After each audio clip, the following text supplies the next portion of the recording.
Hi again, I'm Michael Clark, live here at LTV. It's Monday, July 19th, and we are here with East Hampton Town Supervisor Peter Van Scoyoc. Hello, Peter. Hi, Michael. How are you? Okay, we are here at our new time, 5 o'clock on Mondays.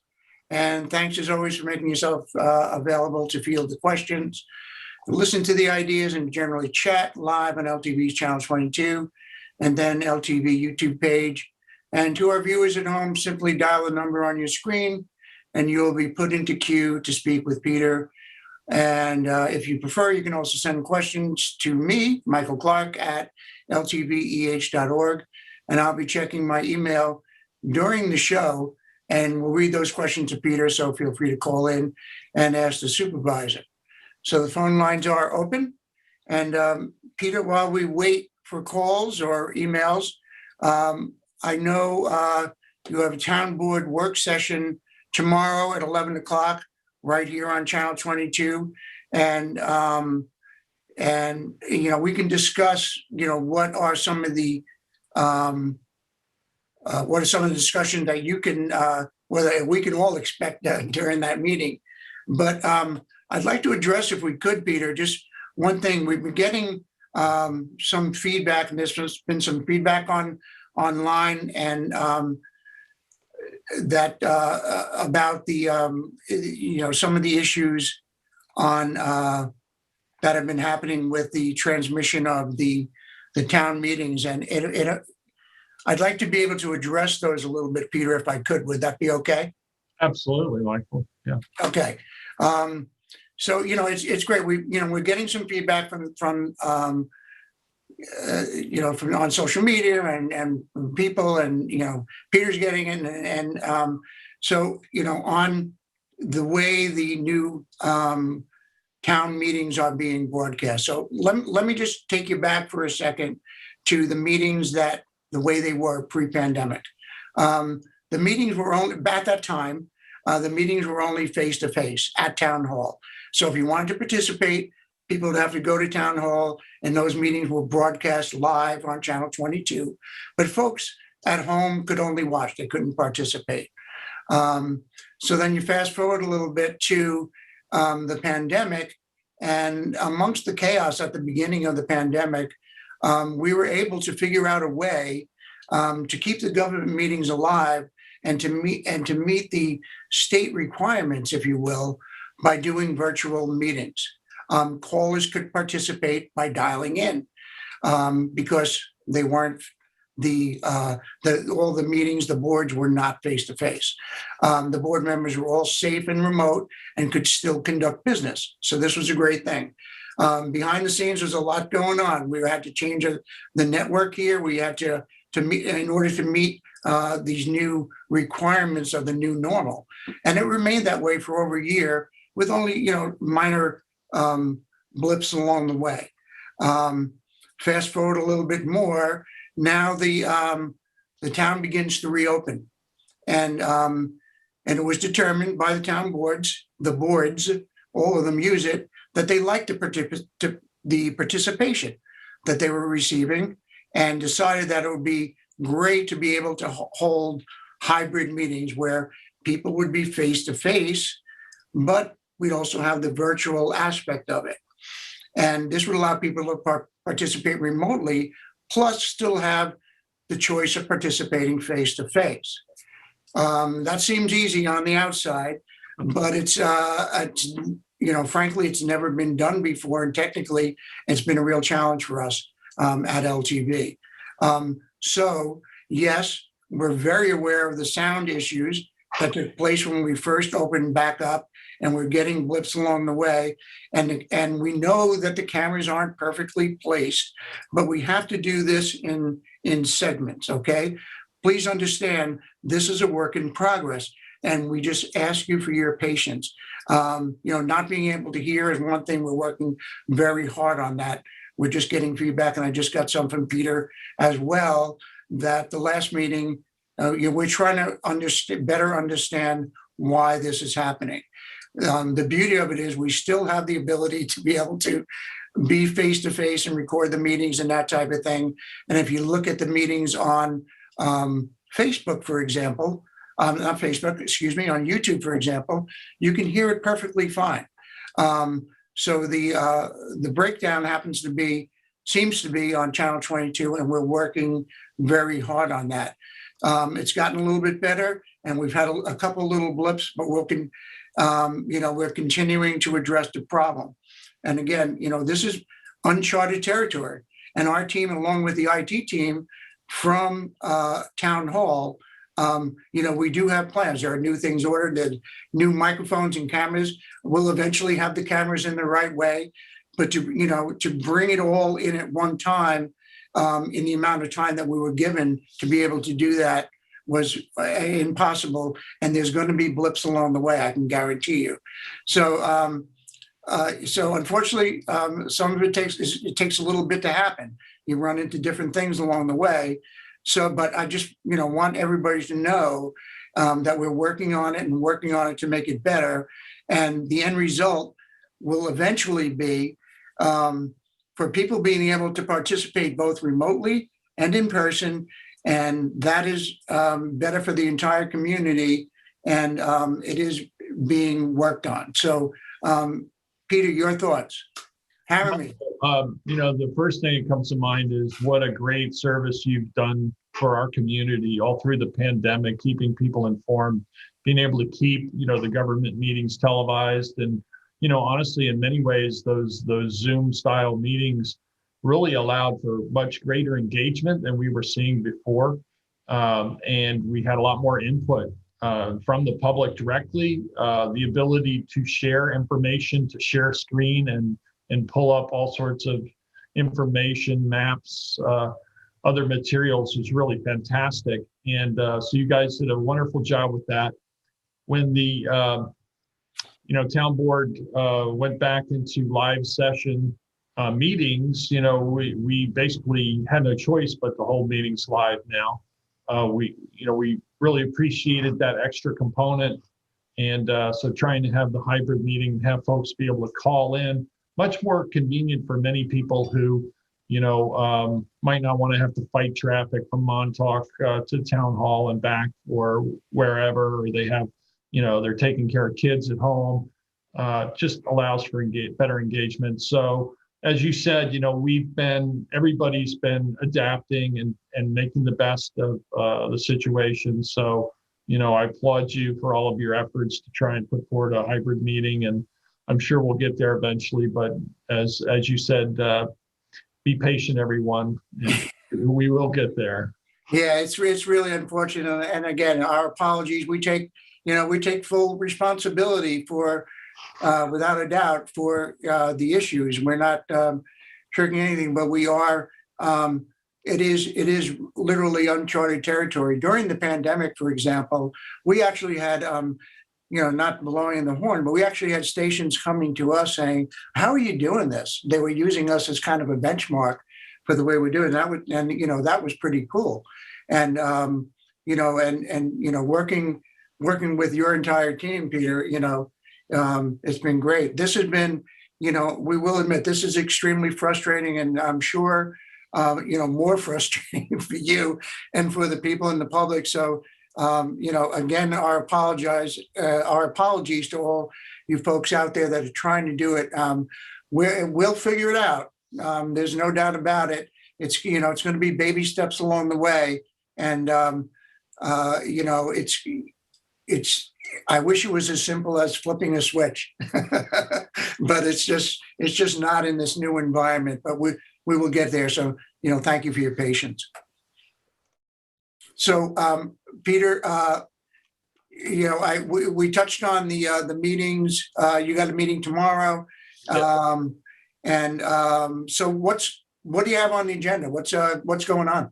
So we'll have a discussion of the Cove Hollow stormwater pipe remediation recommendations. This is a pipe that was put in the 30s as part of a work project during the Depression, and it runs roughly about 1.5 miles from the area of Route 114 all the way into Georgia Pond. And while the solution to stormwater in the 1930s was to simply, put it in a pipe and pipe it into the nearest water body to accept it. we know that that has very detrimental effects on the quality of our water. So, this is a major input of road runoff and pollution into George Pond. So we've been working to remediate that since 2017. We did an internal camera inspection of the entire pipe in that year, 2017 to 2018, and a full assessment of the drainage and subsurface investigation of that system. And, we completed in 2020 to 21 engineering review of existing conditions to figure out the solution. So in short, what we're proposing is to reduce the number of inputs where possible into that pipe by having, wetlands and also other drainage structures to reduce the amount and the quality of the water coming in is improved through filtering. And then end of pipe treatment through basically an engineered wetland type system, somewhat similar to what you see over by Methodist Lane in the village, and also near the town pond in the village. That's sort of a small example of an engineered wetland. And that allows for nature to take up some of those pathogens and process the bacteria and whatnot. So that's not entering directly into the pond. So we'll be discussing that. That discussion will be led by Melissa Winslow of our Natural Resources Department. We'll also have a discussion about the New York State commercial fishing permit reform, and the Fisheries Advisory Committee will be weighing in on that. We'll have a discussion of the rezoning of the Phillips property, which is at 395 Pantago Road. This is a property we recently acquired. It's roughly 12 acres, and the purpose of the acquisition was both for affordable housing as well as recreation and open space. So we'll be discussing that rezoning. And then we'll have a further discussion about the update for the emergency communications upgrade. Back in 2017, we began upgrading the communications for emergency services throughout the town. The existing 700 megawatts system was being dropped pretty much nationwide. They're going to 800 megahertz, I guess it is actually, not megawatts, megahertz. And so we began in 2017 that upgrade. At this point, the project was bonded for. It's about $11.1 million. And it includes upgrading all the existing locations and also adding some additional sites. Springs is a hamlet that has both poor coverage for emergency communications as well as cellular communications. So we've been looking for a potential site that meets the town's criteria, is compliant with fall zones and setbacks, will physically meet the requirements in terms of topography. So we believe that we finally have located a site after basically searching every single parcel within the entire hamlet. And that particular site has been discussed at our previous work session. We'll discuss it again. It's roughly in the area of Crandall and Lincoln Avenue. So we began talking about that. We will be updating our SECRA review for our communications to include that site. And, I know there's been a great deal of interest within that neighborhood about what this all means. So, we're at the beginning of really kind of doing the PR and helping people understand what the need is and, how we intend to accomplish that. But that's a really highly important issue for the town, ensuring that we have good coverage for our emergency communication system, as well as cellular communications. It's also part of our effort to upgrade cellular communications throughout the town, locating town-owned sites for future towers, thereby giving the town more control over the development of this system, which, as we know from the pandemic, was really woefully inadequate to provide what was necessary in terms of remote work, online schooling, entertainment streaming, and just basic communications. Many people have given up their landlines, and therefore it becomes really an emergency issue as well. Most people would rely on a cell phone to call in an emergency, call for an ambulance or police department. Well, Peter, if you don't mind, because the signs are still around, right? And maybe you could remind folks about, you see the signs, turn on the one at the Springs Firehouse and or turn that one on. What is the big issue with that? So the fire department, gosh, I don't even know what year it was now, was in litigation for 4.5 years. The fire department sued the town over the rescinding of a building permit. So the fire department sought to put up cellular communications, wireless communications tower, and that would have brought in revenue for the fire department. And they did not follow the correct procedure to do so. I think they got some bad advice and thought that they could just go ahead and wouldn't have to follow the town's zoning or planning process. And so the question was brought to the Zoning Board of Appeals. The Zoning Board of Appeals found that in fact they did have to comply with that process, and they rescinded the building permit. Fire department, again, I think on bad advice, chose to sue the town over the issue. It was tied up in court for almost 5 years. So that's really delayed, I think, the communications, the resolution of the communications problem in Springs. When I took office in 2018, I approached the fire department, and the litigation was still underway, and the court hadn't ruled yet at that time. And I said, look, let's see if we can find a path forward. Why don't you go ahead and apply through the planning board, put in an application for the tower, and we'll let you maintain your rights in the lawsuit. We're not asking you to concede any of your position, and let's see if we can move forward. And they kind of agreed to do that, but it took them almost 8 months. And I thought it was really important that we have a parallel track in case that didn't work out. So we began looking for a site where the town could work to put up a tower or contract with a company to do so. That led us to the Camp Blue Bay Girl Scout camp. It was a large property in the general vicinity of where we needed a tower. And after actually now almost 2 years worth of negotiations, it became apparent that the property owner, the Girl Scouts, would not consent to the height tower we would need on that location because of the fall zone would include an area of the camp that they wanted to use in the future, perhaps put additional structures on. So they were limiting the height of the tower that we could use on that site, and that just wasn't going to be adequate for our emergency communications. So we had to abandon that, and we've looked through every possible alternative, and the only other alternative site we could find that would meet all the criteria was this site at Crandall. It's roughly 7 acres of town-owned property. It is within a residential area generally, so that's where we are now. We're beginning to discuss that as a possibility.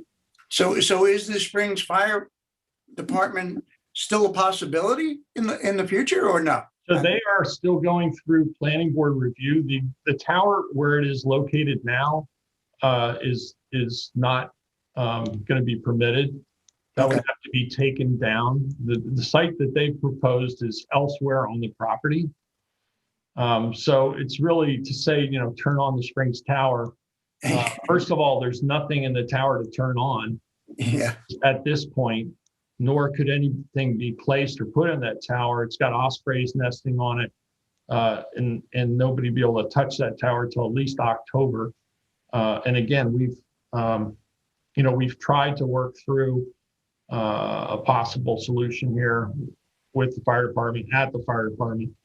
That application received a positive declaration under SECRA, which requires a more involved review that location is unable to meet the fall zone requirement sport tower under the code, and we require, I think, up to 32 different variances. So it's also in the historic district, as well as being in a scenic area of statewide significance. So there are a lot of flags that come up with that site.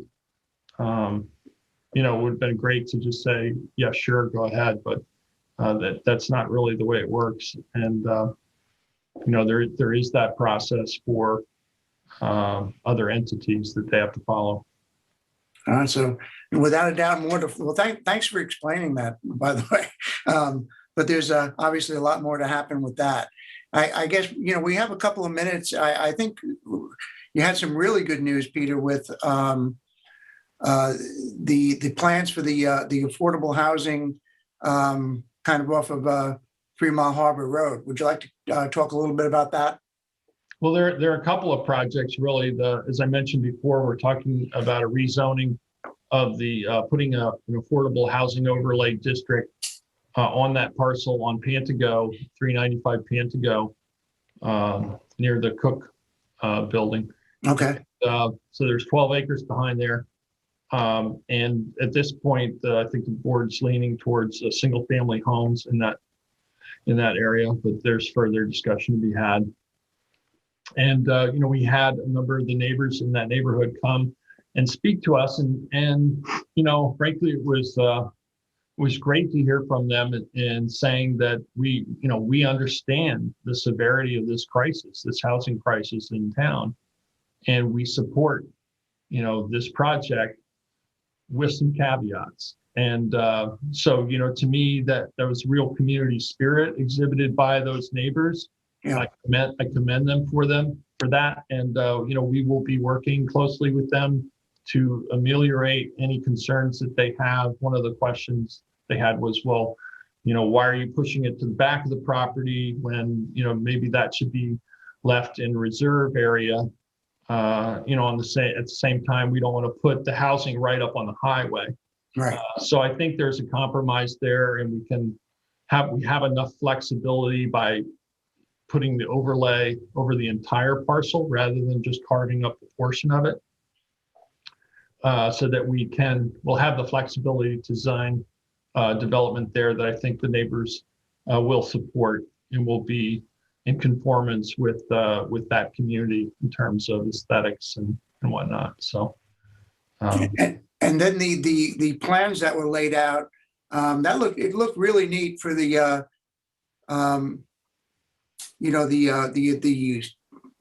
the house, they look like condos to me almost, the affordable housing units that were in the paper just recently. Yeah, so there's another project that's proposed by the Housing Authority, which I think you mentioned, which is off 3 Mile Harbor Road. Right. And so that would be rental housing. And okay. I think they're looking at somewhere around 50 units there. I think 60 is the maximum that you can have in any one project under the town code. So they're looking at roughly 50. They're working with the developer that helped put together the Gansett Meadow project, and Gansett 37 units of rental housing there. So that's been very successful, and I think turned out great. And so we're looking to take advantage of these opportunities as quickly as we can and develop them in a way that meets East Hampton's community standards. And again, we know what a crisis this has reached. It was difficult for folks to stay, working people within the town before. It's become that much more difficult. And it's important because we have volunteer fire departments and ambulance services. These local folks are the continuity and really the fabric and backbone of the community. And we see that with the displacing of working people outside of town, that just really contributes to the trade parade as well. There are a number of other problems that arise for local businesses to attract and retain staffing, The same's true with the town government. It becomes more and more difficult with people having to beat it to work every day and home through all this traffic. Hopefully we can get that Southport commuter connection train going again, and we can have improvements within the railroad system, alleviate a lot of this highway traffic, which would be really unnecessary if we had better rail system, and improve everybody's quality of life. Sure. And has there ever been any thought or discussion about say, for example, the 50 units, the rental units, making them available at first shot to teachers and firemen and that type of thing? I know in different states they do that. There is that possibility. Yeah. So the fair housing laws really restrict Okay. how, what you can do, especially with federal funding. However, there are, I believe, rating systems and, preferences, local preferences can be given. The vast majority of people who take advantage of this housing are local people who have been living and working in East Hampton. Right. So I think, it's important to state that people get concerned that we're just building affordable housing for people to come from anywhere in the country so they can be here. That's not what our intention is, and that's not what we're seeing in reality. This is really helping to stem, the tide of a second home community, and really keeping, the fabric of our community together. Well, Peter, we have about 2 minutes left here. Would you like to close it out with some final thoughts for us this week? Well, I guess I would just say we're in the middle of summer, and we know it's a busy and hectic time here in East Hampton, and frankly has been for many, many years. I got an email with a clipping from the East Hampton Star from 50 years ago. And it was talking about the volume of calls to the police department, the number of arrests, and that is like they were very busy even in 1971 in July, in the summertime around 4th of July. So some things have changed, some things haven't. I think change is inevitable, and I think our goal really would be to ensure that we direct change in a way that benefits us all, and really can make a positive improvement in our environment, in our quality of life. Not everything that status quo is good, but there are certainly some things that we should hang on to tooth and nail. Beach access, just general civility. Everybody just chill out and enjoy yourself. You made it. You got here. Just relax. Yeah. Take in the beautiful surroundings, and try to be tolerant of one another. It gets hot in the summer, and tempers tend to go up as well. But just try and chill out. That's right. Well, I will take that to heart, Peter. That makes sense. And right now I'm going to go and we'll make sure that we got some.